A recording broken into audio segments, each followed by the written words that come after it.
We're going to have to treat this as a bit of a pre-show because I realised I haven't actually pulled down the books that I need for this video. Thank you. Welcome back to Dead Good Book Reviews. I'm Judith and you're watching another episode of Overbooked, the series where I talk about every single book on my shelf, because I need somewhere to rage about the fact that when I type in books similar to insert book title here, they just show me more books by that same author. I'm not looking for books by the same author, I'm looking for different books. I'm so cross about it, it's fine. Moving on. Today, we are very swiftly talking about Illuminae, and much like last week, we will quickly move into other things you can read, because maybe you're attempting to avoid a particular author, but you own these books, and you want some alternatives. That's all I'm going to say on that here. Slightly different thing this week to last week, but honestly, I was just excited to talk about some science fiction. So let's go. Young adult sci-fi is something where I've read, I would say, a reasonable amount of it, right? Adult sci-fi I've read like a little bit. What young adult sci-fi / sort of sometimes dystopian stuff, I've read some. I wouldn't say I'm particularly well read in it. I wouldn't say it's something that I reach for a lot. So I've got some recommendations here, some of which I think may not have worked for me but might work for you. Some of them did work for me but might not work for you. Some of them fit the brief, some of them don't. I just sort of went with, here's what's on my list.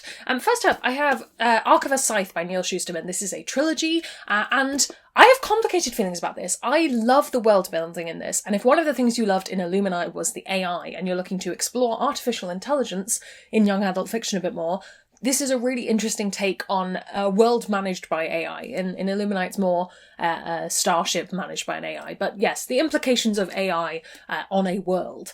This is a really interesting take on that. I personally think that this series needed the romance taking out of it. It's not harmful. It's not terrible, it's just not particularly interesting. And the second book, where there is the least romance involved, is the best of the bunch, in my opinion. That being said, I do recommend these. I need to do a reread of them, I think. But I had a good time. In the series, we have a world where death is essentially obsolete now. Nobody dies anymore, we have the technology. But some people do still have to die, and that work is done by scythes who choose people through a semi-random system who will die, because that is the natural order of things. And we have these two characters who are chosen to do scythe training, and only one of them can succeed. It's an interesting look at death and a world governed by AI, I think. Personally, looking at human mortality, it's an interesting time. This is a book, and in fact a sequel, that did not work for me but might work for you if you're looking for sort of fantasy-leaning sci-fi young adult that's very, very explicitly queer, Once and Future by Amy Rose Capetta and Corey McCarthy. This is actually published in the UK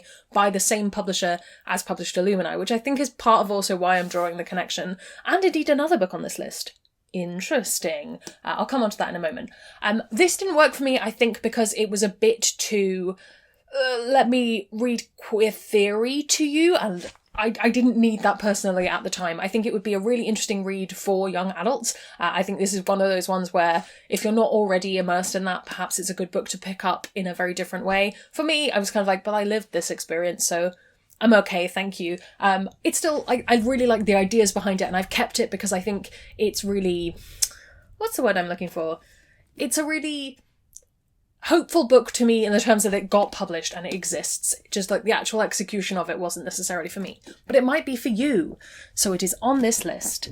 The other book by that same publisher in the UK is Iron Widow. Now, I haven't actually had a chance to talk about this very much on the channel because I was meant to do a live show with Space Sirens and then everything sort of imploded for me that weekend. This is a fantastic young adult sci-fi, kind of like giant mechas, and then also getting into gender and what it means, and a society that's very patriarchal and questioning that, and all of the above. This is really, really, really good. Believe the hype. It's a really fun time. I had a wonderful time with it. I think a lot of my criticism of Illuminae is that there aren't really any queer characters in a meaningful way. So a lot of these do feature queer characters. All that to say, I had a great time with this. I would recommend reading it. I would recommend picking it up, particularly if you enjoy elements of YA, but it's not always your thing. I'm a person who is gradually moving more away from YA as an age bracket, but I found this in particular super, super enjoyable as a read. I'm excited for the sequel.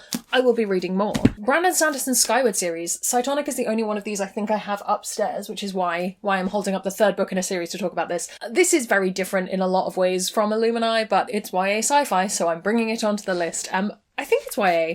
I would count it as YA. It could maybe branch into some adult spheres, but I think if you read a lot of Brandon Sanderson's other stuff, it reads very differently. Spaceships, becoming a spaceship pilot, training montage kind of books. I really liked these. I need to finish the series. I haven't actually read Cytonic yet, so holding my full judgment back until I've finished reading it. What I like about these is that we really get a look at what a society that really values space flight and not necessarily spaceflight, but flight in general, would be like, and gradually branching out the world to include more things in it. I'm interested. I need to finish the third one. I'm excited for the novellas to come out, but I thought it belonged on this list. If you want to do Let's Explore Interesting Future Technologies, which is something that does come up in Illuminae, This Mortal Coil by Emily Stuvada. This is a trilogy. It's a YA future, sort of dystopian. I don't recommend it a huge amount at the moment because it is about a plague. Maybe that's not what you're interested in, but part of that plague does involve gene hacking. And this series I really enjoy for the exploration of what a world with gene hacking would be like in it. What a world with gene hacking in it would be like. There we go. It's very YA, there's a lot of tropes. A lot of the relationships feel very similar to some of the relationships in that original series. So I found this a hugely enjoyable read. Would recommend. It might be getting a little bit dated now. I don't know, I've not read it in a couple of years. More We Need to Save the World space kind of books. I don't know what the actual series is called. I think it's a duology. It's Charlie Jane Anders, and the first one is called Victory's Greater Than Death. I think. Yes? What's the second one called?